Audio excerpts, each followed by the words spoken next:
Everyone wants to build an aesthetic physique, but 99% of people focus on the wrong muscle groups. Think about it. How many people go to the gym and how many people actually stand out with an exceptional physique?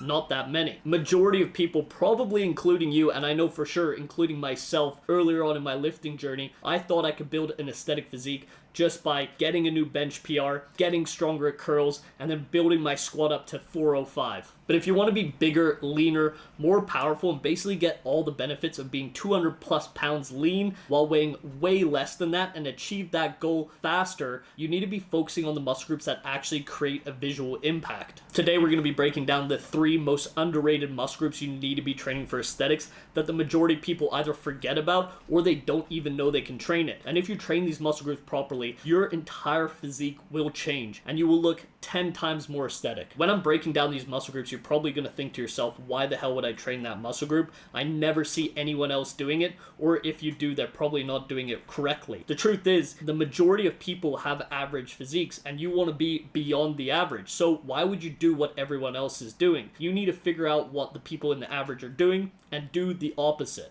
You need to understand that not all muscle groups are created equally when it comes to looking jacked and creating an aesthetic physique. You could have a carbon copy of the exact same person. Let's say they're 190 pounds and 8% body fat. The first person has focused on developing the right muscle groups to build an aesthetic physique and look more jacked than they actually are. And the other one is just focused on, let's say, the big 3, squat, bench, and deadlift. They focus on getting stronger. And again, they have the same amount of muscle mass, but they put the focus in different areas. You'd be extremely surprised at how much better the person who was more intentional in where they built the muscle is going to look compared to the other person who just did a basic program and built a ton of muscle but not in the right places. And personally, I made this mistake for years. I have a torso dominant physique, so my chest and back take over, and I was doing a push-pull legs routine. And if you know that routine, basically your arms always go at the end of your session, so my arms actually ended up not developing as fast as my torso, and it really threw off my aesthetics. So it's really important that you're intentional with your training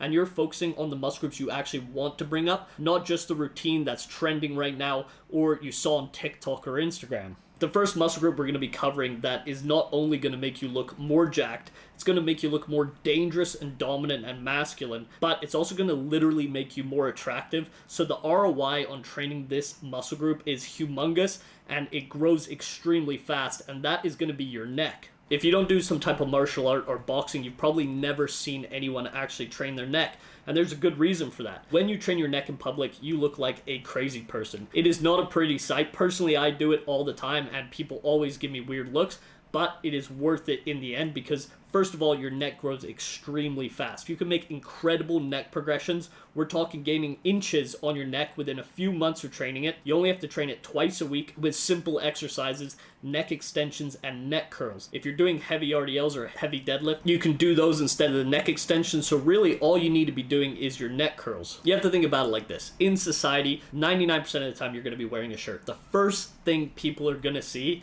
is your neck. When you're walking towards something, you don't look at their feet, you don't look at their hands, you look straight at them in the face, and your neck is going to be right there. It's just automatically going to look like you have an extra 5 to 10 pounds of lean muscle on you. And if you have already really well-developed physique, you already have a good amount of muscle everywhere except your neck, it makes you look like a bobblehead and it really throws off the aesthetics. If you go back to the golden era, they would try and make their neck, arms, and calves all the same measurement. Now, calves, most of us can just give up on that, but neck, it'll grow extremely fast. The return on investment is huge, and honestly, it'll make you look more handsome, more jacked, and just overall more masculine. Now, there are limits to training your neck, and people always comment this on videos I make about neck training. If your neck does get too big, you are going to start getting sleep apnea, but you are probably not going to encounter that. You need an extremely thick neck. We're talking 18, 19, 20-inch neck, and at that point it is getting a little absurd. You're going to start looking like Mike Tyson in his prime,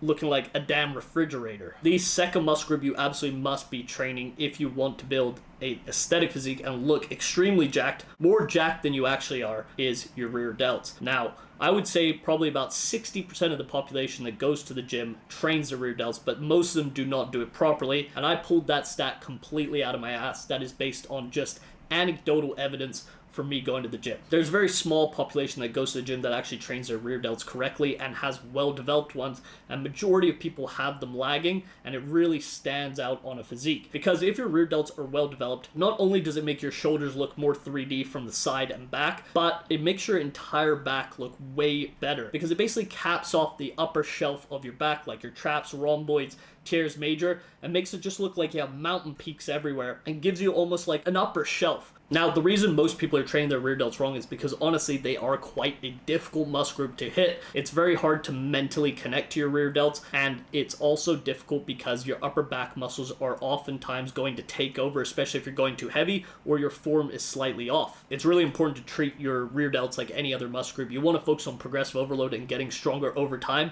but first, it's extremely important you know how to actually connect to them and build that mind-muscle connection, and I can give you guys a few cues that helps a lot. So if you're ever doing a rear delt fly, so your arms are in front of you, when you're in the stretch position, so your arms are all the way out here, you want to focus on reaching to the floor, and then when you start bringing your arms up, you're focusing on reaching to the side walls. That is going to help you not use your upper back and bend your arms too much. The best exercises for doing this is going to be a machine rear delt fly, so use a cable fly and then just sit the other way. Make sure your butt is kind of off the seat and your chest is supported. Face pulls are another great option, but honestly, in my opinion, one of the best ways to build your upper back and rear delts is doing a wide grip Pendlay row or T-bar row. That is just going to put a lot of tension on that upper back, rear delts, and overall just make you very dense from that position. The last muscle group, which I think is absolutely essential for looking jacked, and something I wish I really focused on earlier on my lifting journey, because this was always a lagging point for me, which I was finally able to bring up in the last few years, and it's made a huge difference to my physique, is the brachialis. The reason the brachialis is so important is because your arms are basically always at your side. That means when people see your arms, not only from the front, they're going to look wider when you have a well-developed brachialis, but also from the side, they're going to see that separation between the peak of your bicep or the top of it and your brachialis, then your tricep. And overall, just having that muscle separation makes you look so much more jacked than you are. You could have 15, 16-inch arms that are lean and really muscular, and they will look like 17 inches, and to the general public, you will look extremely jacked.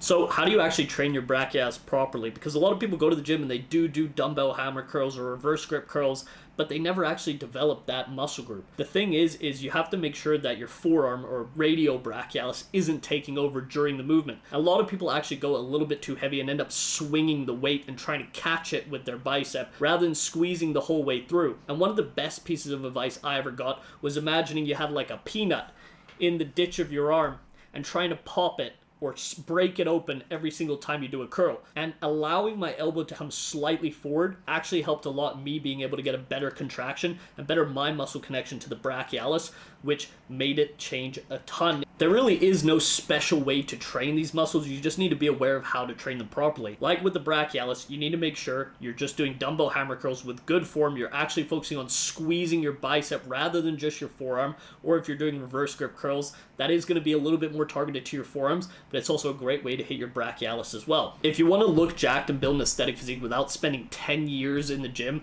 trying to figure it out the whole way through on your own, book a call with me down below. We can talk about coming up with a game plan about basically how we can get you in the best shape of your life within the next 3 to 9 months.